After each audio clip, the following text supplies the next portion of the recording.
I went to the bank that morning because something in my body would not settle. Not fear, not panic, just a quiet pressure behind my ribs that had been there for weeks, growing heavier each time the phone rang, and it was not my children calling back.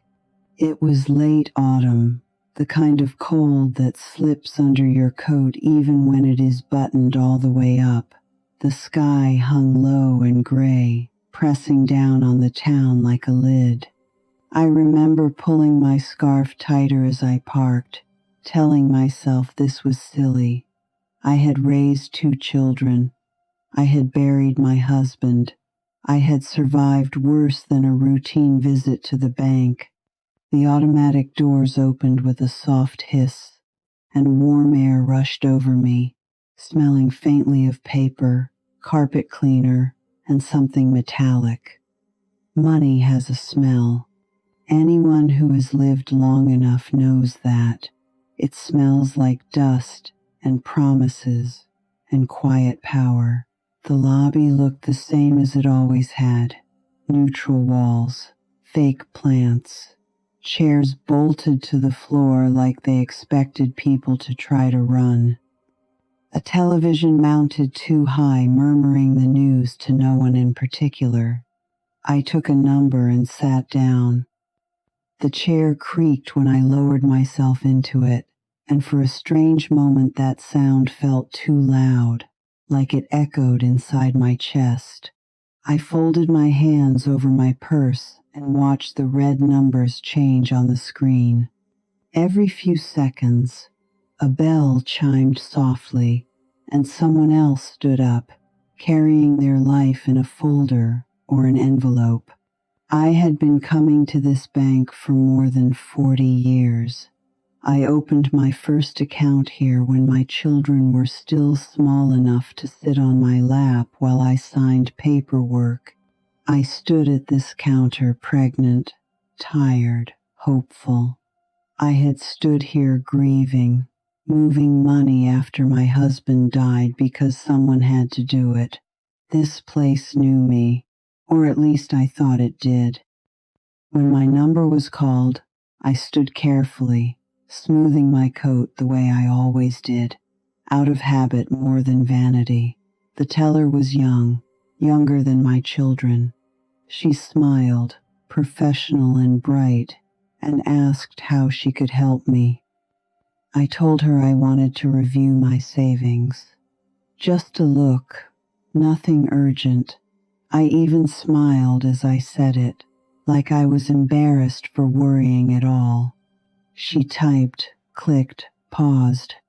Her smile faded, not completely, but enough that my stomach tightened. She leaned closer to the screen, clicking again, her brow creasing just slightly. The sound of the keyboard felt sharp in the quiet. I waited. I told myself she was new, that she was slow, that technology was unreliable. She looked up at me, then back at the screen, then up again. Her eyes softened in a way I had seen before, in hospital rooms and funeral parlors. That was when my hands started to shake, just a little at first, enough that I tucked them under the counter so she would not see. She said my name gently and asked me to wait one moment. She disappeared through a door behind the counter, taking my card with her. Time stretched. I could hear my own breathing, the hum of the lights above. Somewhere, a printer started and stopped. A man cleared his throat behind me. I stood there staring at the polished surface of the counter, watching my reflection blur and sharpen depending on how my eyes focused. I looked older than I felt, or maybe I felt exactly as old as I looked and had just refused to admit it until now. When she came back, she was not alone. A man stood beside her, middle-aged, clean suit, careful posture, the kind of man trained to deliver bad news without absorbing it. He did not sit. He rested one hand on the counter, leaning forward slightly, lowering his voice as if we were about to discuss something private and sacred. He said my full name. He asked if I was comfortable. I nodded, though my throat felt tight, like something invisible was pressing against it. He told me there had been some recent activity on my account. He used words like transactions and authorizations and adjustments. I asked him to explain. He turned the screen toward me. I did not understand what I was seeing at first. Rows of numbers, dates, amounts that looked wrong in the same way a word looks wrong when it is misspelled. Large amounts, withdrawals, transfers. My heart began to pound so hard I thought it might be visible through my coat. I asked who had done this. The man hesitated, just for a fraction of a second, but I saw it. That pause told me everything before he even spoke. He said the transactions were authorized under power of attorney. I felt cold spread through me, starting in my chest and moving outward, like ice water poured too slowly to shock. Power of attorney. I knew what that meant. I asked whose name was on it. He pointed. 2 signatures, 2 familiar names written in confident strokes. My children. For a moment, the room went silent. Not actually silent, but distant, like I was underwater and sound had to fight its way to me. I heard the teller inhale softly beside me. I stared at the screen, willing the letters to rearrange themselves into something else. A mistake, a coincidence, a misunderstanding. But there they were, the same hands I had taught to hold pencils, the same names I had written on permission slips and birthday cakes. My knees felt weak. I reached for the counter without thinking, grounding myself in something solid. I asked when this had started. The man told me the date. It was months ago. Months of money leaving my account while I slept, while I cooked, while I trusted. I asked why I had not been notified. He told me notices had been sent. An address flashed on the screen. Not mine. My children had changed it. I felt something break then. Not loudly, not all at once. Just a quiet fracture inside my chest that I knew would never set properly again. I thanked them. I do not know why. Politeness is a hard habit to kill. I took the papers they offered and walked toward the exit on legs that felt like they belonged to someone else. The doors opened. Cold air hit my face. I stood there on the sidewalk for a long moment, watching my breath fog in front of me, holding my purse like it was the only thing tethering me to the world. Cars passed. People hurried by. Life continued without noticing that something fundamental had just been taken from me. I had not lost money. I had lost certainty. I had lost the belief that the people I raised would see me as human until the end. As I walked to my car, one thought kept repeating, steady and relentless. They had already decided my life was over, and they had done it while I was still breathing. I did not drive home right away. I sat in my car with the engine off, hands resting in my lap, staring through the windshield at nothing in particular. The steering wheel was cold under my palms.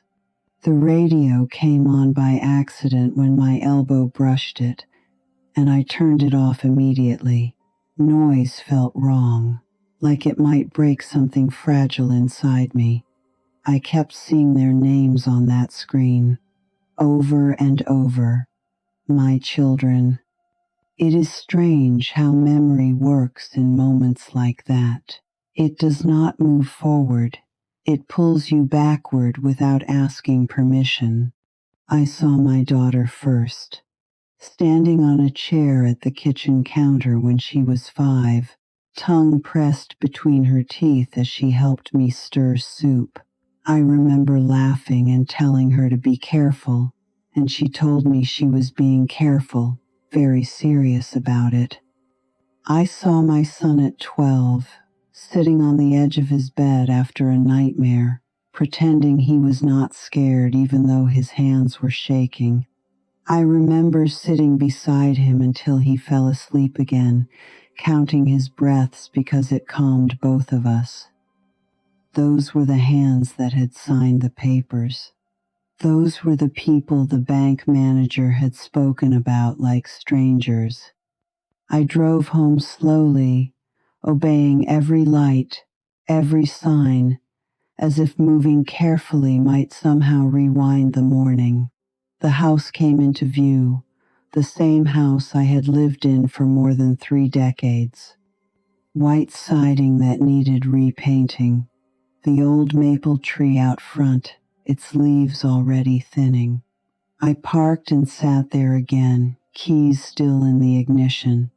This house had been built on routines, on small, steady acts.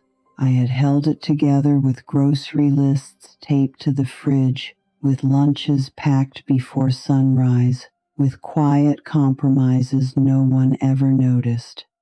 When my husband was alive, he handled the outside world, the big conversations, the finances, the confidence. I handled everything else, the children's fears, the scraped knees, the holidays that needed to feel magical even when money was tight.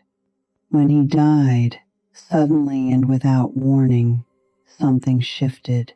People brought casseroles. They hugged me too long. They told me I was strong. I did not feel strong. I felt responsible. Someone had to keep the lights on. Someone had to keep the family moving forward. So I did. I went back to work sooner than I should have. I smiled when my children looked at me with worry in their eyes.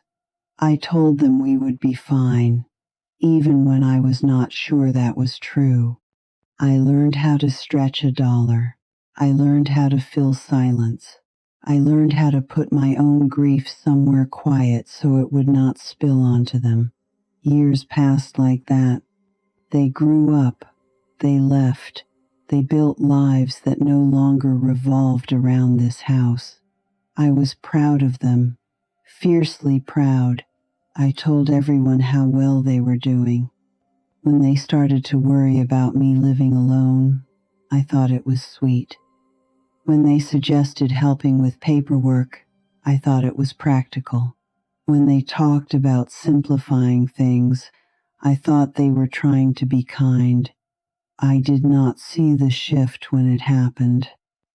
I did not notice when concern became control. It was subtle, always subtle.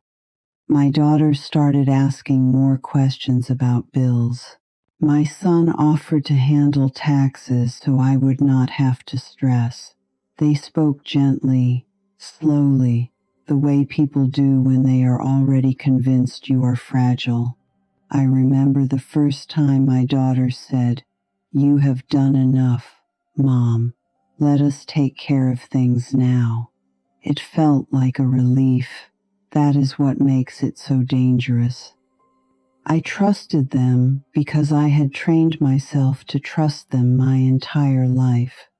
Mothers do not imagine their children as threats. We imagine them as continuations of ourselves. The paperwork came one afternoon in a neat folder. They sat at my kitchen table, the same table where they had once done homework and fought over cereal. They pointed, they explained, they reassured. I remember hesitating. Just a moment. Something in my chest tightened. the same way it had in the bank that morning.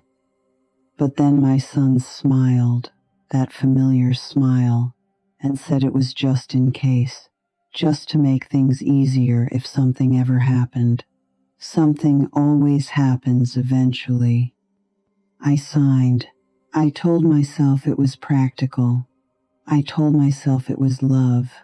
Looking back, I realize how tired I was then, how ready I was to rest, how badly I wanted to believe that the hardest parts of my life were behind me. I thought I had earned trust. I thought my role now was to fade gently into the background of their busy lives, available but not demanding, grateful but not needy. I did not know that while I was learning how to be invisible, they were learning how easy it was not to see me at all. When I finally went inside the house that afternoon, the quiet felt different, heavier. I walked from room to room, touching things without meaning to. The back of a chair, the edge of the counter, the door frame where heights were still marked in pencil, though the dates had faded. I sat at the kitchen table and opened the bank papers again, even though I already knew what they said. The past pressed in on me from every direction. All those years of doing the right thing. All those years of choosing family over myself. I realized then that betrayal does not always arrive with cruelty. Sometimes it arrives wrapped in familiarity, speaking softly, using your own history against you. And as the afternoon light shifted across the floor, one thought settled in, slow and undeniable.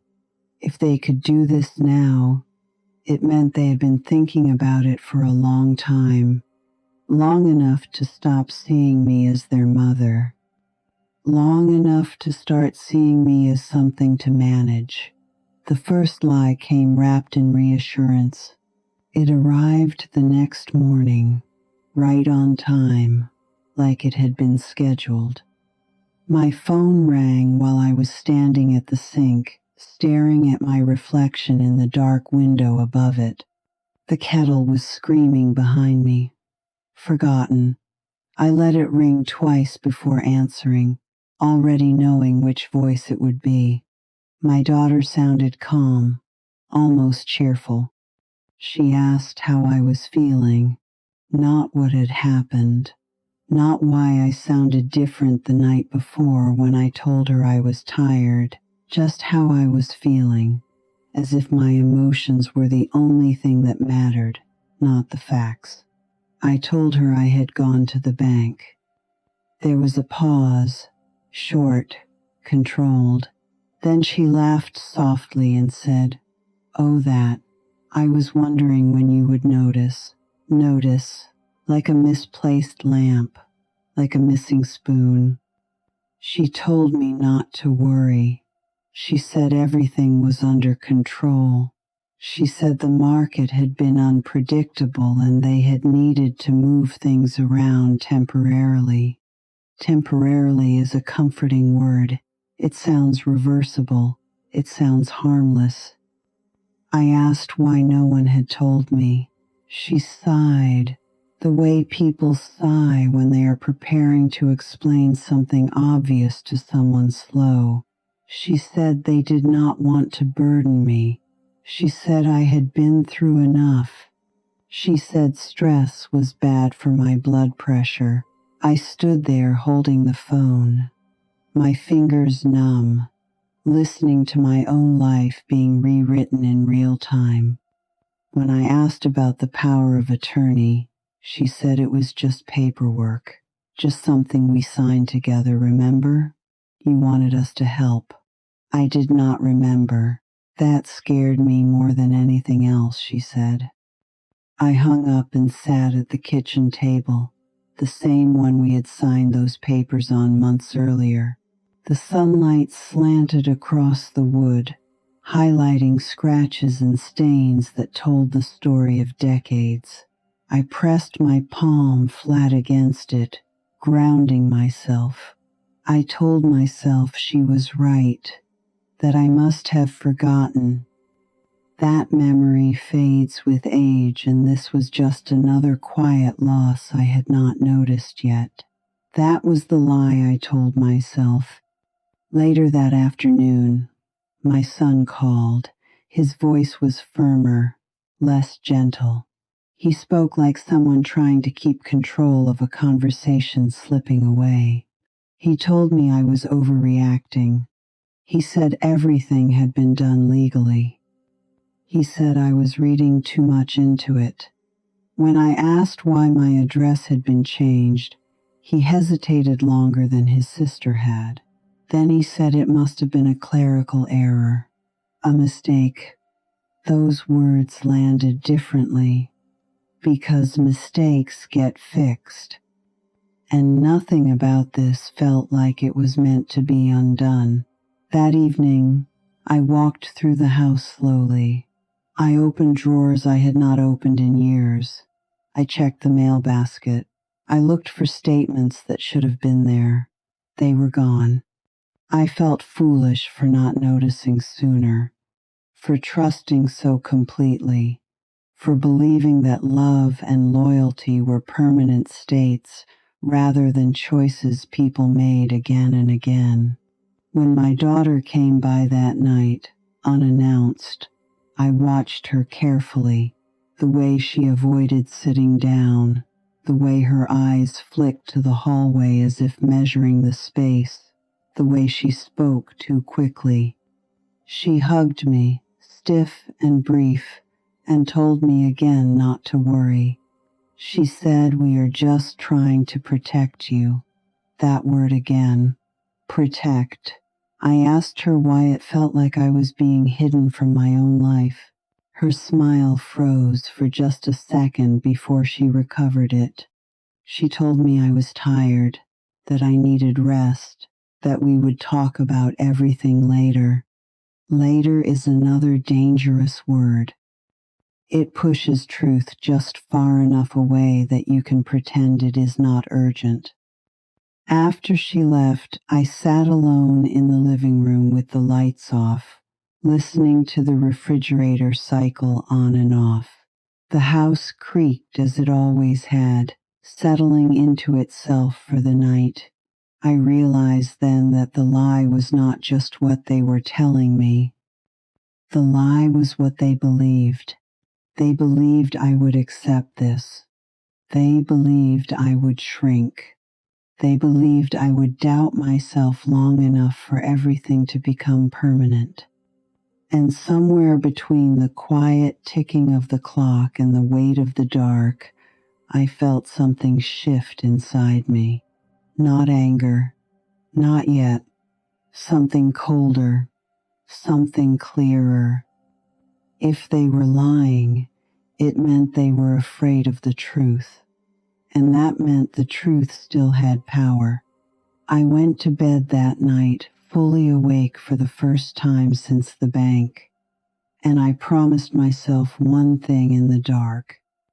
I would not let them decide when my life ended just because it was easier for them that way. The letter arrived on a Thursday. I remember because Thursdays had always been my quiet day.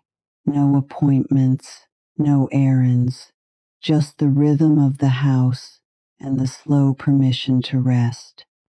I was standing by the front window when the mail truck stopped, watching the driver slide envelopes into the box with careless efficiency. Nothing about it felt important at first. I brought the mail inside and set it on the table, made tea, let it steep too long. The kettle clicked off with a dull sound that echoed in the kitchen. Only then did I sit down and begin sorting through the envelopes. Bills, advertisements, a card from a distant cousin, then the thick one. Official, heavy, my name typed in black ink that felt too sharp, too certain. I opened it slowly, smoothing the paper with my palm the way I always had. as if kindness could soften what was written there. Notice of intent to sell. Those words sat at the top of the page, clean and unapologetic. I read them again, then again. My house, the address printed clearly beneath my name. I felt dizzy, like the room had shifted slightly to the left. I reached for the edge of the table and held on, my fingers pressing into the wood until it hurt. They were planning to sell my home. Not asking, not discussing, planning. The letter explained everything in neutral language: downsizing, asset reallocation, timeline. My signature appeared at the bottom. It looked like mine, but it was not. I stared at it for a long time, tracing the curves of the letters with my eyes. Someone had practiced that signature. Someone had copied the rhythm of my hand. My stomach turned. I called my daughter first, straight to voicemail. Then my son. He answered on the third ring. I asked him about the letter. He sighed, long and controlled, the way people do when they are preparing to explain something you should already understand. He told me they had been meaning to talk to me. He said the house was too much for me now. He said stairs were dangerous. He said maintenance costs were irresponsible. I asked when this decision had been made. There was another pause. Weeks, he said. Weeks. While I cooked in this kitchen, while I slept in that bedroom, while I watered the plants on the porch, I asked where they expected me to go. He told me there were options. A smaller apartment, assisted living, words that sounded tidy and reasonable and final. I walked through the house while he talked.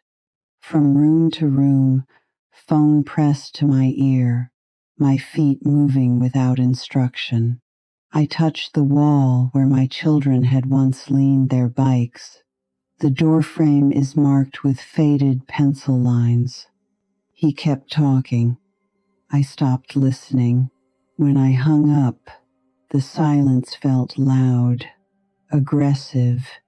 I sat on the edge of the couch and stared at the letter again. My heart beat hard and uneven, like it was trying to warn me of something my mind had not caught up to yet. This was not about safety. This was about removal. They were clearing space. That night, sleep did not come. The house made noises I had never noticed before. The click of cooling pipes, the groan of the floorboards. Each sound felt like a goodbye. In the morning, my daughter came over. She did not knock. She let herself in like she always had, but the sound of the door opening felt invasive now. She spoke gently, carefully. She said this was for the best. She said I deserved comfort. She said I would thank them one day. I asked her why they had not told me before making arrangements. She avoided my eyes. She said they did not want to upset me. I laughed then, a short, dry sound that surprised us both. Upset me, I repeated. You thought selling my home without my knowledge would be easier. Her face tightened. She told me I was being dramatic. That word landed heavy. Dramatic. As if grief had volume controls. As if betrayal was a performance. I told her I was not leaving. She looked genuinely startled. She said everything was already in motion. She said papers had been filed. She said I did not have a choice. That was the moment something hardened inside me.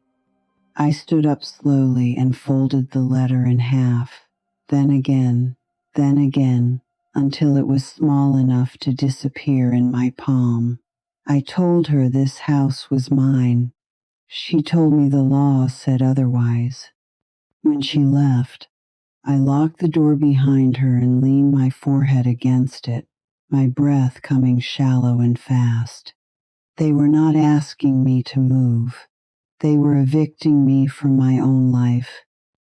And they were doing it with smiles, with concern, with the language of care twisted into something sharp and unrecognizable. I walked back into the living room and sat down, the folded letter heavy in my hand. I understood something then with absolute clarity. This was not a misunderstanding. This was a plan. And if I did nothing, I would disappear quietly, legally, and completely. I did not confront them right away. After the letter, after the visit, after the quiet certainty settled into my bones, something in me went very still, not calm, not numb, just alert, like an animal that has realized the danger is closer than it thought. That afternoon, I did something I had not done in years. I started looking, not searching wildly, not panicking. I moved slowly, deliberately, as if speed might cause me to miss something important.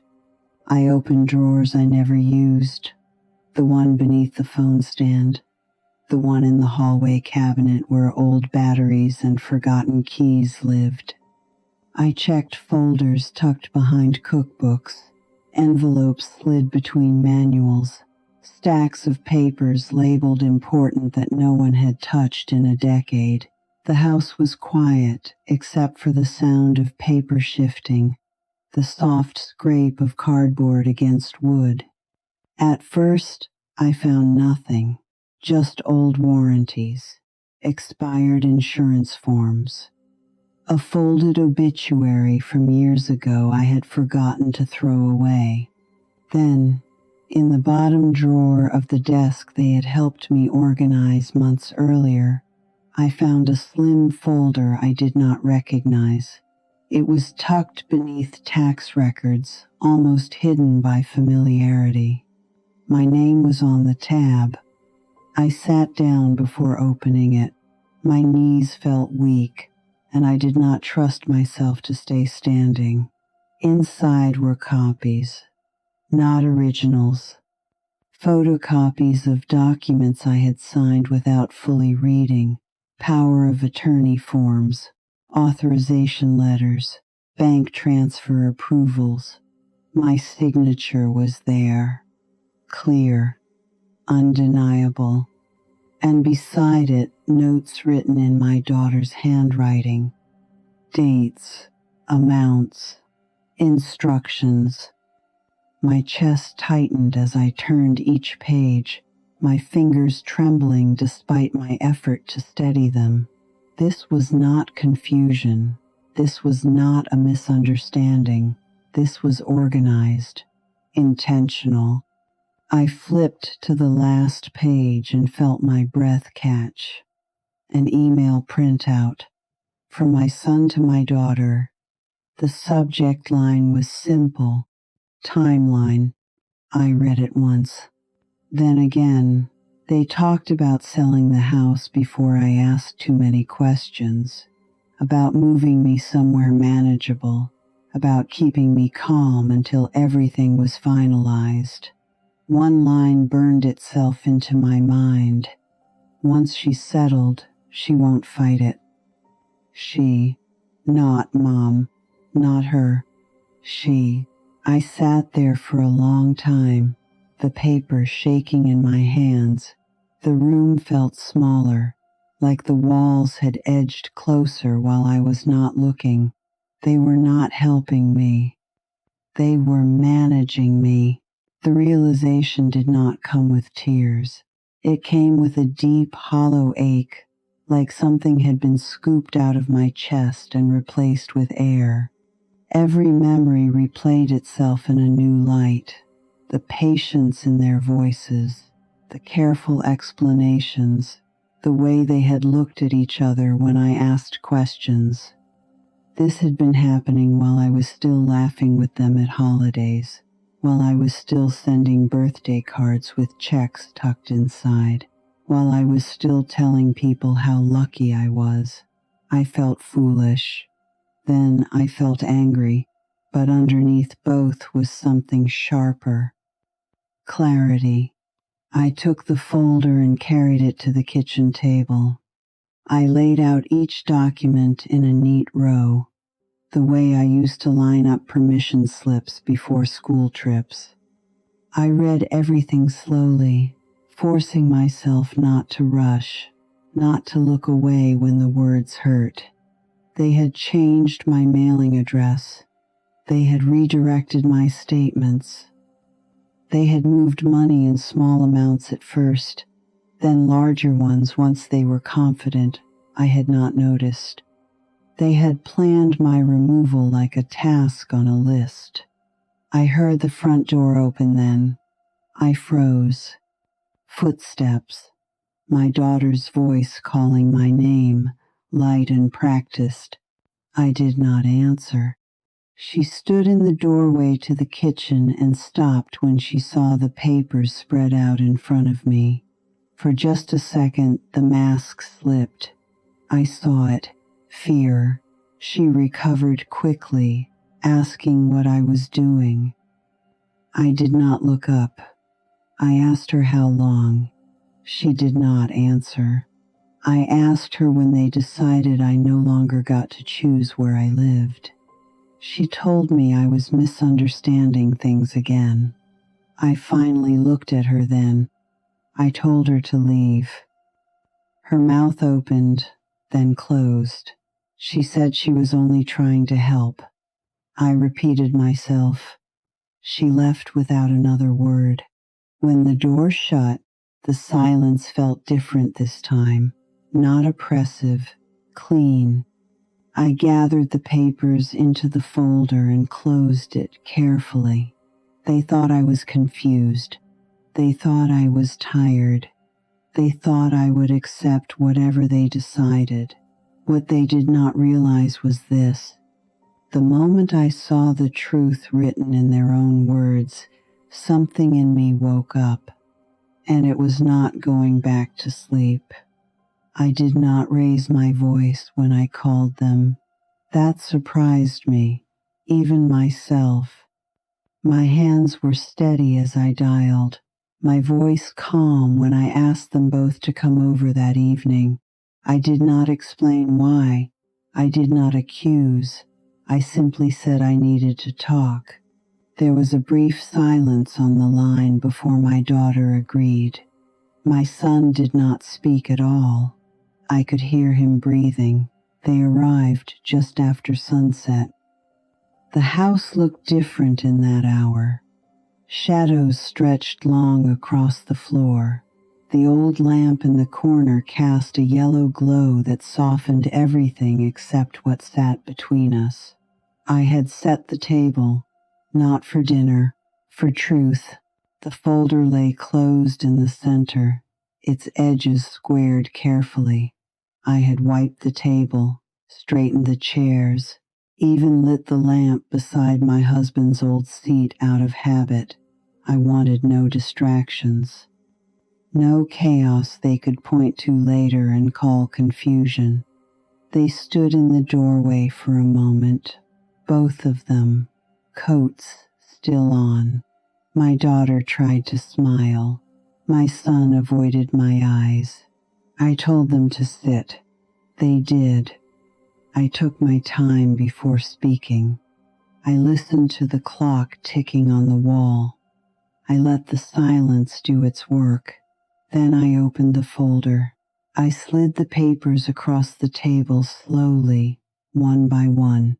Power of attorney, bank transfers, the email. I watched their faces as recognition spread. My daughter's shoulders stiffened. My son's jaw tightened. I asked one question. When did you decide I no longer deserved to know my own life? My daughter spoke first. She said they had not meant for it to go this far, that everything had gotten complicated, that they were under pressure. Pressure? From what? From me living. My son leaned forward then, his tone sharper. He said I was being emotional, that this was about safety, that I was not seeing the bigger picture. I told him I saw it very clearly. I told them they had lied to me. They denied it. They said they had protected me. I told them protection does not require secrecy. My daughter began to cry then, softly at first, controlled, tears that fell without sound. She said she was scared, that she did not want to lose me, that watching me get older terrified her. I listened. Then I told her fear does not give you ownership over another human being. My son stood up abruptly, his chair scraping against the floor. He said I was making this into something it did not have to be, that if I fought them, things would get ugly, that lawyers would get involved. Good, I said quietly. That was the first time he looked afraid. He told me I would lose, that I did not understand how things worked anymore, that I would end up alone. I felt a strange calm then, a deep, grounded certainty. I told him I was already alone. I had just not known it until now. They both spoke at once then. Explanations, justifications, warnings.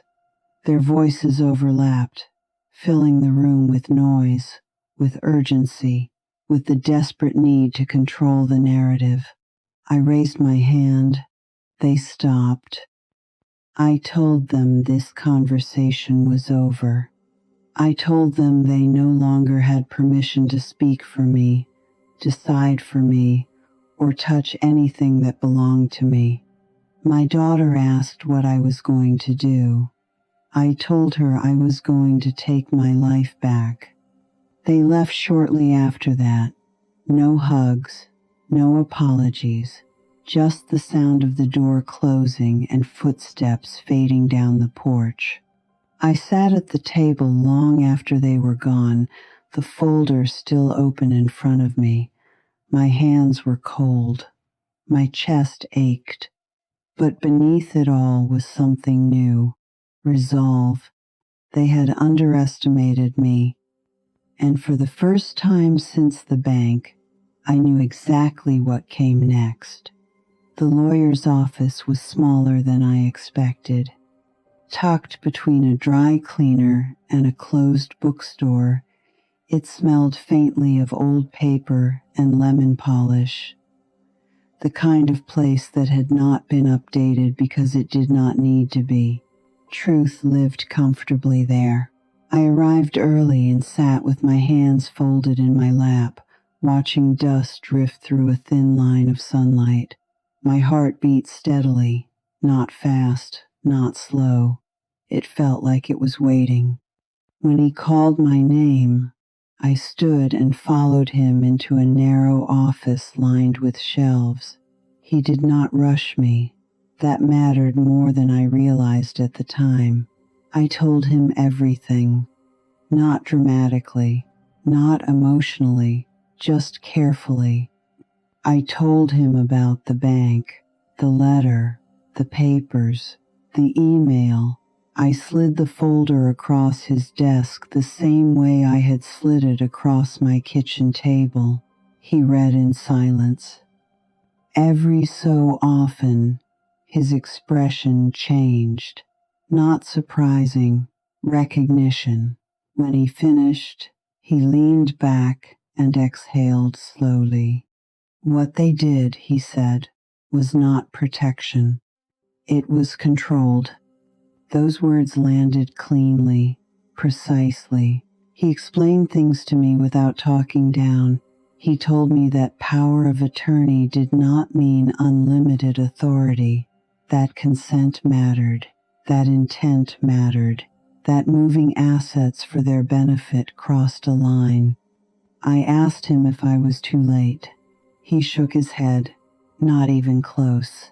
We filed emergency paperwork that afternoon. Account holds, notices of dispute, legal revocation of authority. Each signature I placed felt different from the ones I had signed before. These were mine, fully mine.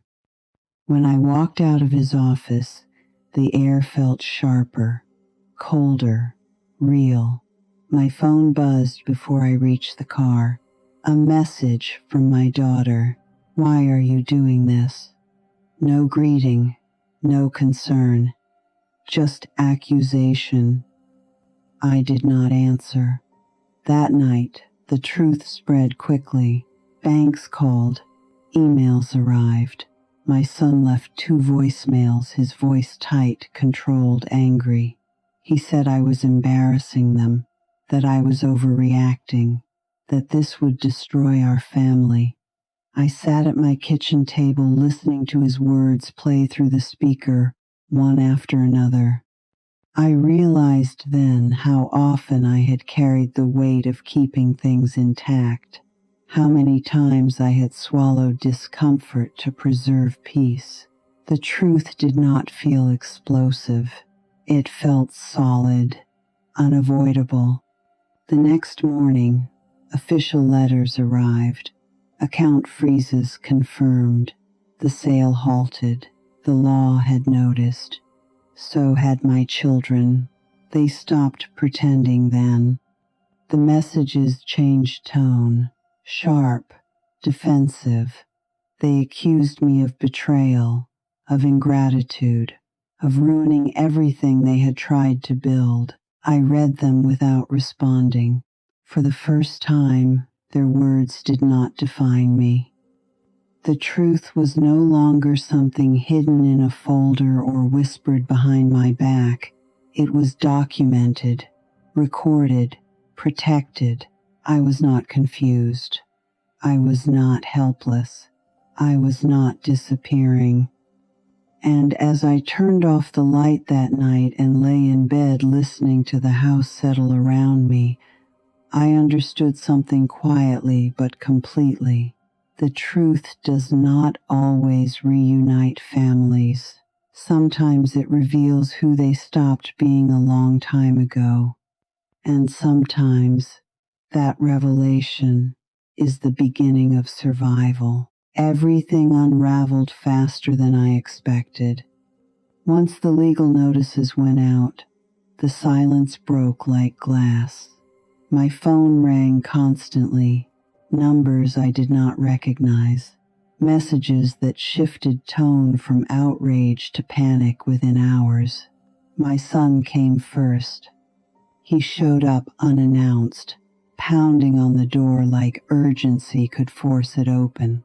I watched him through the narrow window beside the frame, the same window I used to look through when he was late coming home as a teenager. I did not open the door right away. When I finally did, he stood there flushed, breathing hard, his confidence cracked at the edges. He did not ask how I was. He did not apologize.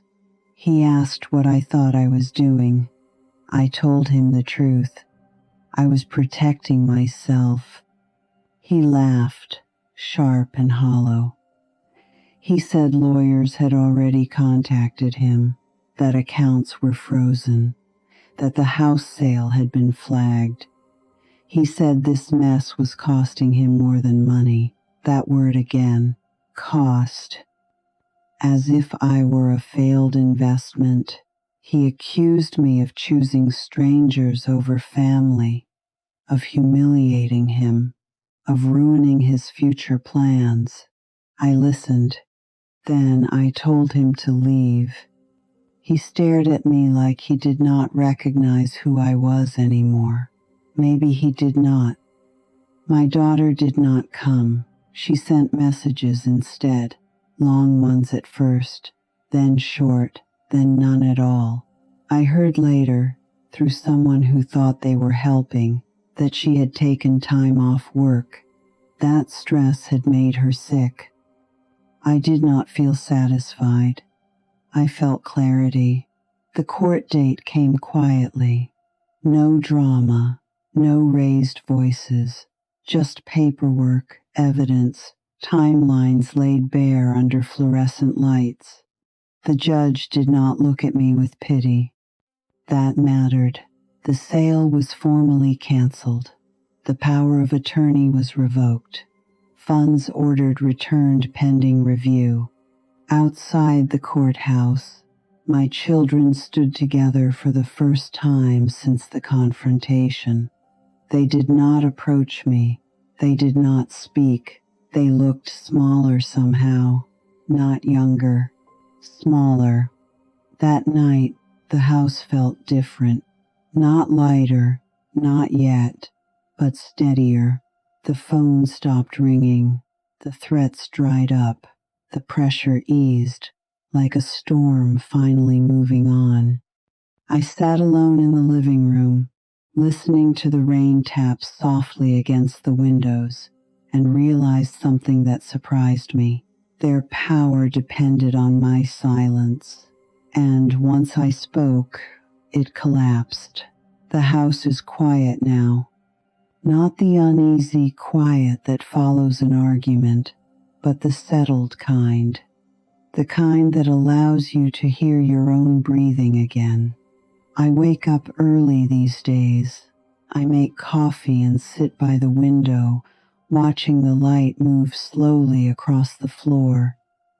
Nothing feels rushed anymore. My children and I do not speak. That still hurts, sometimes. I will not pretend it does not. But the pain is clean, honest. It does not come with confusion anymore. I live here, in my home, in my name. That matters. If you are listening to this and something in your chest feels tight, if you have felt yourself being managed instead of loved, please know this.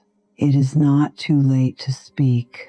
It is not too late to protect what is yours. And if my story meant something to you, stay with me. Share it with someone who needs to hear it. Quiet truths travel farther than we think.